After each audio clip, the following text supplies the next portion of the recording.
네, 증시대담으로 이어가 보도록 하겠습니다. 유니스토리 자산운용 투자전략 김장열 본부장님 나와 계십니다. 안녕하세요. 네, 안녕하세요. 네, 반갑습니다. 네. 참 시장이 잘 가나 싶더니 또 한 번 걸림돌 되는 거 아닐까라는 네네. 생각도 드는 구간입니다. 간밤에 뉴욕 증시도 흔들렸고, 또 이제 매크로적인 이슈들이 자리를 하고 있는 상황인데 파월 연준 의장이 네네. 이제 내일 의회에서 발언을 합니다. 3월 FOMC 전 마지막 공식적인 연설이어서 파월의 입에 귀추가 주목되고 있는 상황인데 과연 매파적인 발언도 네. 나올까요? 만약 매파적인 발언이 나온다면은 네. 그날 사시면 됩니다. 그렇게 하면 되고요. 예. 매파적인 발언이 뭐가 있을까요? 아마도 진짜 매파적이라면 금리를 올릴 가능성을 배제할 수 없다. 뭐 이런 얘기를 한다면은 매파적이겠죠. 충분히. 왜 금리를 내려야 되는데 올릴 수도 있다. 이런 얘기를 한다면요. 근데 그 정도가 아니면은 예상되는 바람은 이 정도입니다. 인플레이션 하락 추세는 긍정적이고 지속되고 있다. 인정하겠죠. 그리고 금리를 인하하지 않고 유지하는 것도 위험하고 또 그래서 금리 인하 시기를 놓치는 것도 유지적이 아주 안 좋은 거다고 얘기하지만 너무 빨리 내려갖고 인플레를 야기시키는 것도 위험하고 예. 양비론적으로 얘기할 거예요. 그래서 결론은 우리가 아는 것처럼 금리 인하 시점을 정확히 예단하는 건 어렵고 너무 이른 어떤 기대는 자제시키면서 데이터를 좀 지켜보자. 뭐 많이 들은 얘기 같지 않아요? 최근에 뭐 여러 가지 연준 의사가 나와서 얘기하는 게 똑같습니다. 그래서 네. 금리 인하 시점이 좀 빠르지 않을 수도 있다. 뭐 횟수는 제한적일 수도 있다. 이런 얘기를 한다면은 최근에 한 1, 2주 사이에 나왔던 좀 비둘기적이지 않은 그 연준의 코멘트하고 대동소이할 것으로 봐서 지금 앵커님이 물어보신 매파적이냐 봤을 때는 요 정도는 충분히 특별히 매파적이지 않을 것 같아요. 그래서 오늘 좀 빠졌죠. 네. 뭐 주가라는 게 스트레이트로 가는 게 아니니까 뭐 내일 조금 뭐 소강 상태에서 만약에 충분히 더 매파적이지 않으면은 주식은 아마 그때부터 다시 올라갈 가능성이 있어요. 예. 그래서 아까 뭐 다른 분께 말씀하는데 뭐 리스크 조절이 아니고 성 갖고 있으면 오늘 하고 그다음에 매파적인 게 확인되는지 여부를 확인하고 나서 더 하셔도 두 번 나눠서 하시면 괜찮을 것 같고요. 장의 흐름은 이미 금리 인하의 시기하고 그 폭에 대해서는 충분히 거의 한 90% 반영이기 때문에 주식시장의 흐름 자체를 이걸로 인해서 바꿔갈 거라고 저는 보여지지 않고 있습니다. 그러니까 시장의 판도를 바꿀 만큼의 이슈는 아닐 거라고 말씀 주셨고 사실 매파적, 덜 매파적 이 조금의 단어로도 시장이 좀 움직이는 경향을 보이기도 했었는데 이번에는 그렇게 큰 폭의 영향은 없을 거다 말씀 주셨고 오히려 좀 매수 관점으로 시장을 봐야 된다고 말씀 주셨는데 자 그렇다면 본부장님 최근에 AI 관련해서는 어떻게 보세요? 반도체 뭐 네네. 워낙 뜨거웠었고 엔비디아가 질주를 해줬었는데 네. 간밤 뉴욕 증시 안에서 네. 기술주들이 큰 폭으로 흔들렸잖아요. 네네네. 이제 엔비디아도 영향 있지 않을까, 네. 테슬라 전철 밟을 수도 있다라는 네네. 평가도 나와주고 있는 상황에서 근데 엔비디아가 막판에 뒤집었습니다. 예, 뭐 예. 의미 있을까요? 의미 있죠. 우리는 M7 얘기했잖아요. 네. M7은 이제 지나간 얘기가 됐어요. M1만 남았습니다. Only one. 엔비디아만 남은 거죠. 다른 건 다 빠졌잖아요. 그렇죠? 이게 부담스러운 이유는 알아요. 각도가 올라가는 각도가 좀 가팔랐기 때문에 부담스러운 건 당연하죠. 저는 주식 투자를 직접 투자를 하지 않고 있습니다만 한다 그러면 저도 좀 까리까리 했을 것 같아요. 근데 저번에 한번 그 실전 나오고 나서 그때는 저는 샀을 것 같아요. 700불 때에서는 목표주가 애널리스트 목표주가 딱 중간값이 지금 859불입니다. 예. 여기서부터 시작인 거예요. 이제 시작이다. 그렇죠. 그래서 각도는 부담스럽습니다. 아규먼트 넘버 원. 과거 20년 전에 앵커님이 얘기했을 때, 그 당시에 시스코가 부담이 갔을 때가 네. PSR Sales Volume, 그러니까 매출 대비했을 때 시가총액이 20배 넘어갔을 때가 고점을 쳤거든요. 그 기준으로 따지면 엔비디아도 거기에 들어왔습니다. PSR, PER이라는 거. 그런 개점에서는 고점이에요. 근데 그 당시는 흑자가 별로 안 나서 PER이 엄청 높았어요. 어닝 대비했을 때는 미국의 그 주요 그 나스닥인가 S&P 나스닥 같은데 빅테크들의 그 PER이 65배에서 고점을 쳤어요. 예. 지금 35배예요. 아직 멀었어요. 이익이 남기 때문에 주가가 여기서 꼬꾸라진다는 생각은 저는 거의 안 합니다. 만약에 미국이 금리를 올린다. 아까 진짜 그런 시츄에이션이 발생하면은 일시적으로 확 빠질 수 있어요. 근데 금리를 내리는 걸 늦춘다는 거 가지고 이것을 내추기는 어렵다. 과거랑 다르다는 거고요. 과거는 PSR, 지금은 PER로 싸다. 이렇게 말씀을 드리는 게 가장 큰 겁니다. 그 다음에 두 번째는 또 한 가지 보면 엔비디아가 테슬라 꼴 나는 거 아니냐. 이런 얘기를 하는 거였는데 테슬라하고 엔비디아하고는 다릅니다. 뭐가 다르냐? 테슬라는 전기차예요. 전기차는 5천만 원, 7천만 원 사는 거예요. 살 사람이 처음에 얼리 어답터가 가격에 관계없고 불편하고 관계없고 사는 사람들 살 때까지는 막 올라가요. 근데 어느 순간 되면은 그 가격에 부담되고 충전 부담되고 그러면 중간에 안 사는 사람이 생기거든요. 예. 그렇게 오는 게 전기차예요. 근데 우리가 AI 할 때 AI는 이제 시작한 지 1년이거든요. 우리가 그거 조금 뭐 성능이 제미나이가 뭐 어떻다 해가지고 쓸 걸 안 쓰고 그게 아니고 도도한 물결이 이제 시작이거든요. 저스트 스타일이기 때문에 한 3년을 간다고 봤을 경우에 3년 동안 주가 내리가지는 않겠습니다만은 그 테슬라처럼 전기차처럼 사람들의 소비하는 구매하고 금리에 민감한 거하고는 다른 족속이다. 그래서 주가는 조정이 있겠지만 테슬라처럼 엄청난 그런 벌러틸리티는 없다라고 말씀을 드릴 수 있겠습니다. 그럼 본부장님 지금 직접 투자는 안 하고 계시다고 말씀 주셨는데 못하면 잘립니다. 예, 엔비디아 만약에 하실 수 있으시면 사실 거예요? 그리고 저는 내려가면 삽니다. 내려가면 사시고 예. 국내 증시 안에서 반도체는 어떻게 보세요? 근데 삼성전자나 하이닉스는 있는데 국내에서 반도체 ETF를 사면 좋아요. 근데 문제는 삼성전자가 없고 반도체 ETF는 사셔도 될 것 같아요. 반도체 ETF 쪽으로. 반도체 삼성전자 빼고. 개별 종목 빼고. 삼성전자가 다 반도체 ETF에 들어있거든요. 예. 그래서 수익이 못 따라가는 거예요. 삼성전자 빼고 투자하시면 돼요. 그러다가 갑자기 삼성전자가 서프라이즈하게 나오면 어떡하냐? 그때 삼성전자 사시면 되죠. 그래서 한국의 반도체 ETF하고 에서는 삼성전자 빼고 미국의 반도체 ETF에서는 당연히 엔비디아 들어갔겠죠. 그래서 삼성하고 미국하고 국민을 한 6대 4나 4대 5 정도로 나눠서 하시는데 지금 안 갖고 계시면 50% 오늘 사시고 그다음에 네. 이번에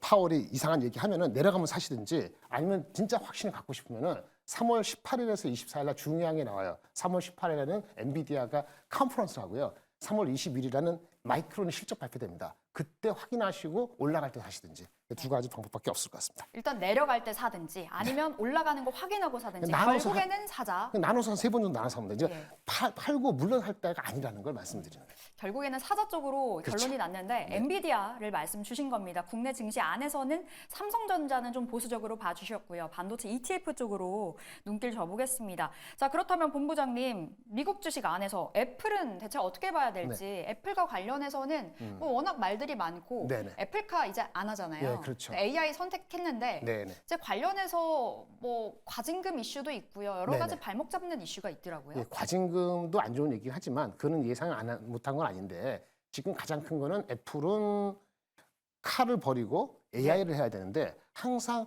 새로운 거를 하는데 기존에 하려는 거 버리잖아요. 새로운 거 하려잖아요. 네. 중간에 캐즘이라 해서 간격이 생겼어요. 그러니까 AI의 청사진을 내세울 수 있는 거는 아마도 빨라 6월 달이에요. 얘네들도 월드 디벨로퍼 컨퍼런스, 얘네들 컨퍼런스 하는데 그때 AI를 선보일 것 같아요. 그때 뭔가 보여줘야 돼요. 그리고 제품이나 아니면 AI에 대한 서비스가 올 말에 나오면 주가는 그때 올라가거든요. 그러니까 하반기는 기대를 할 수도 있는데 네. 지금 2월 말 3월 초잖아요. 그렇죠? 6월까지 다른 거 가는 게 있는데 애플 안 사는데 오늘 뉴스 나온 거 뭐냐? 중국의 휴대폰 판매가 진짜 안 된다. 휴대폰이 거의 60%인데 매출에. 그렇죠? 그래서 애플이 안 가는 거예요.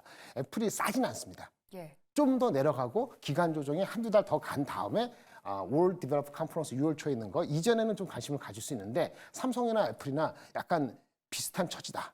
예, 이렇게 말씀드릴 수 있겠습니다. 그럼 컨퍼런스 전에 한 5월 정도쯤에 애플을 뭐 사도 되겠어요? 4월 말 정도에 삼성전자, 하이닉스, 그다음에 애플 실적 4월 말 5월 초에 나오잖아요. 예. 5월 초 정도에 한번 이게 눈여겨 볼까요? 네, 그 정도만 보시면 될 것 같습니다. 예, 요 애플도 좀 나눠서 사보도록 하겠고 지금 당장은 오히려 더 가는 쪽으로 반도체 쪽으로 바라봐야 된다 이렇게 말씀 주셨습니다. 그렇다면 본부장님 차이나 쇼크 관련해서도 이야기가 나오고 있습니다. 제2의 차이나 쇼크 발생 가능성 이야기가 대두되면서 이제 국내 증시 안에서도 무언가 영향이 있지 않을까라는 우려의 목소리인데 없다고 보실까요? 어떻게 보세요? 지금 국가가 어저께 양회 시작할 때 5% 목표를 했죠. 네. 목표를 어떻게든 맞춘다고 한다는 관점에서는 특별히 네거티브하게 쇼크가 단기적으로 발생할 가능성은 높아 보이지 않습니다. 낮아 보입니다. 쇼크라면은 차이나가 한 4% 이하의 성장률이 나오는 경우인데 그럼 부동산 정책이 완벽하게 실패하는 케이스예요. 그런 가능성은 제가 말씀은 미국이 금리를 인하하는 게 아니고 금리를 인상하는 가능성보다도 낮아 보여요.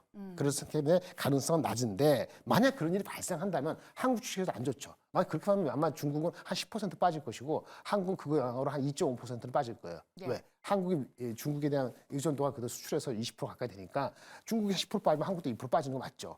주식시장 이니셜 반응은. 하지만 이미 그 나쁜 네거티브가 반영돼 있고요. 그리고 만약에 중국이 그 모양 되면은 위안화가 절하되는 것이 되고, 그럼 상대적으로 우리의 원화도 달러 대비했을 때 절하될 가능성이 좀 있는 거죠. 그거를 좀 와치해야 되는 거고요. 근데 한편으로 좋은 거는 뭐냐면 글로벌 인플레이션은 둔화시키는 오히려 긍정적인 영향도 있기 때문에 이니셜 반응은 국내와도 안 좋겠습니다만은 그건 한 2%, 3% 임팩트고 궁극적으로는 글로벌 인플레 둔화라는 측면에서 꼭 나쁜 거는 아니다. 이렇게 말씀을 드릴 수 있겠습니다. 그러니까 원화 절하 가능성도 있다. 그리고 또 기대감이 원체 없기도 하잖아요. 그렇죠. 그렇다 보니까 그렇게 큰 영향은 미치지 못할 거라고 봐주신 것 같은데, 그렇다면 우리 시장 안에서 수급적인 논리로 봤을 때는 본부장님 네네. 어떻게 봐야 될까요? 3월 달이요. 네. 원체 2월까지 외국인들 매수 기조가 뚜렷했었고요. 그렇죠. 담아가는 쪽으로 정말 강하게 올라갔잖아요. 네, 뭐 맞습니다. 금융, 자동차, 반도체 등등등. 네. 그 관련해서는 3월 어떤 기조로 볼까요? 외국인 따라가 볼까요? 네네. 외국인은 가야 되는데 외국인 많이 샀죠. 예. 외국인이 금방 추세적으로 나오기는 자기네들이 들어간 게 많아서 빨리는 못 나올 거예요. 근데 우선순위는 무조건 반도체가 우선순위고요. 비중으로 하면 반도체가 40%, 50% 되고 그다음에 기업 밸류압인데 기업 밸류압 중에서는 그나마 금융주에서 은행주가 좀 세이프하다고 보여져요. 많이 오른 종목 중에서는 자동차는 여하에 따라서 좀 바뀔 수도 있습니다. 왜냐하면 그 자동차가 좋았던 것 중에 하나는 뭐죠? 환율 효과가 있었어요. 환율. 원 달러가 1,320이었는데 네. 원 달러가 원 달러가 1,300 이하로만 내려간다면은 그렇죠? 그러면은 우리 그러니까 금리 인하를 시켜서 미국이 그럼 우리 원 달러가 1,200원 원이 강세가 되는 거죠. 그럼 환율의 임팩트는 이제 그 자동차는 안 좋은 거거든요. 그리고 그래서 자동차가 과거보다는 인센티브를 많이 줘서 프로모션을 하고 있어요. 그래서 일본하고 경쟁 구도로 들어가기 때문에 이제 많이 오른 측면에서는 외국인 투자가가 아마 국내 자동차 주식하고 미국이나 일본 자동차 주식하고 계속 비교하면서 환율을 볼 가능성이 있기 때문에 상대적으로는 반도체라든지 아니면 기업 밸류에서 금융주, 은행주보다는 조금 우선순위가 뒤처질 수 있다. 이 정도 기억하시고 접근하시면 될 것 같아요. 여기서도 딱 본부장님의 뷰가 드러나는데 역시나 1번은 반도체, 네. 2번은 금융 네. 안에서도 은행. 네. 근데 원책 많이 올랐다 보니 지금 3월에 팔아야 될까 이런 고민하고 있는 시점에서 그러니까 괜찮다는 그 세 건가요? 개 중에서 가장 위크한 것부터 찝찝하면 줄이시는 게 맞죠. 가장 위에 있는 거, 그러니까 우리는 따지면 하이닉스하고 한미반도체가 추세적으로 5% 이상 빠진다. 네. 하루가 아니고 이틀 연속. 그거 전조는 엔비디아죠. 엔비디아가 이틀 연속 5%, 10% 빠진다. 고민되는 거죠. 사야 될 것인지 줄여야 될 것인지. 그죠. 그게 만약에 추세적으로 빠지고 만약에 사는 사람 별로 없다 그러면 장은 다시 2,600 이하가 되거든요. 근데 그렇다 하더라도 제가 봤을 때는 장은 2,500 한 70 정도에서는 버틸 것이고 네. 저점은 저는 2,570으로 보고 한 4월 달에 1분기 실적 나올 때까지는 그래도 2,700 안착을 위해서 가는 방향성에 있지 않을까라고 예측하고 있습니다. 알겠습니다. 반도체 여전히 눈길 줘보자. 근데 본부장님, 기관의 수급은 최근 들어서 어떻게 봐야 될까요? 기관은 빠릅니다. 그래서 자동차하고 은행주를 아까 금융주 예. 그런 거 기업 밸류압으로 해서 6월 말부터 이익 실현에 들어갔어요. 그러니까요. 계속 털고 있더라고요. 네, 맞아요. 저도 기관에 소속돼 있습니다만은 한 달 한 달 그 무브먼트에 영향을 받는 것이 이제 기관도 많이 영향을 주고 있는데 외국인은 일본의 벤치마크를 해가지고 예. 기업 밸류압 프로그램을 근본적으로 지속된다고 보고 있어요. 왜 그런지 아세요? 첫 번째 일본도 한 2개월 가다가 좀 쉬다가 결국은 가서 작년에 40% 올라갔거든요. 기업 밸류압 때문에 북밸류가 1.0에서 1.4 올라갔는데 한국도 그런 트렌드로 간다고 기본적으로 외국은 믿고 있어요. 근데 외국인들 모르잖아요. 예. 한국이 어떻게 할지. 근데 저번 주에 크게 발표했던 게 이복현 금융감독원장이 뭐라 그랬냐면은 영어로 shape up or be delisted 했거든요. 제대로 해라. 제대로 shape up 안 하면은 그쵸? 그러면 상폐할 수도 있다. 이런 얘기 엄포를 줬지 않습니까? 이런 것들이 굉장히 중요한 거고요. 그다음 또 하나는 뭐냐면은 제가 여권을 옹호하는 것도 아니고 야권을 뭐 하는 거 절대 아니지만은 정책은 지금 여권이 한 거니까 네. 정책이 기조적으로 가느냐서 총선에서 여권이 대패하지 않고 오히려 선전한다고 가정하면 이게 정책이 지속적일 수 있다라고 외국인은 볼 수 있는데 최근에 여론조사 기관이 여권이 좀 앞서가고 있지 않습니까? 그건 이제 여론조사 기관에 의하면은 외국인 똑같이 보기 때문에 그거에 대한 기대를 갖고 있으면은 최소한 4월 총선 결과까지 보고 이거의 지속성을 좀 의지한다면은 기업 밸류와 프로로 돈 들어간 게 우리가 투자한 게 얼마인데 빨리 낼 필요 없다. 네. 그래서 가져가는데 걔네들도 이제 미국을 보기 때문에 미국의 반도체주 원칙, 그다음에 한국의 반도체 두 번째, 그다음에 기업 밸류, 그다음 은행주가 낮으니까 그 정도. 이렇게는 4월까지 가져가고 그다음에 결정할 것 같아요. 완전 순서를 정해주셨는데 네. 확실히 외국인들이 원체 많이 들어왔다 보니까 썰물처럼 우리 시장에서 빠져나가기는 쉽지가 않고 그렇다 보니 우리가 어떤 쪽에 수익을 내볼 수 있을까 고민을 해보셔야 될 텐데 역시나 반도체, 그 뒤를 이어서도 뭐 은행도 말씀 주셨고 밸류 프로그램에 대해서도 굉장히 긍정적이십니다. 원체 또 모멘텀들이 있잖아요. 총선도 있고 5월에 또 다른 세미나 밸류 관련해서도 있기 때문에 계속해서 눈여겨보셔야 되겠습니다. 증시대담 시간이 짧아서 아쉽습니다. 여기서 인사드릴게요. 유니스토리 자산운용 투자전략 김장열 본부장 함께했고요. 여기서 인사드리겠습니다. 본부장님 고맙습니다. 네, 감사합니다. 네, 저희 월가을부 오늘 준비한 소식은 여기까지고요. 뒤를 이어서 출발 증시 원샷 원킬 이어갑니다. 국내 증시에 대해서 많은 이야기, 인사이트 들어볼 테니까요. 지금 바로 함께 하시죠. 고맙습니다.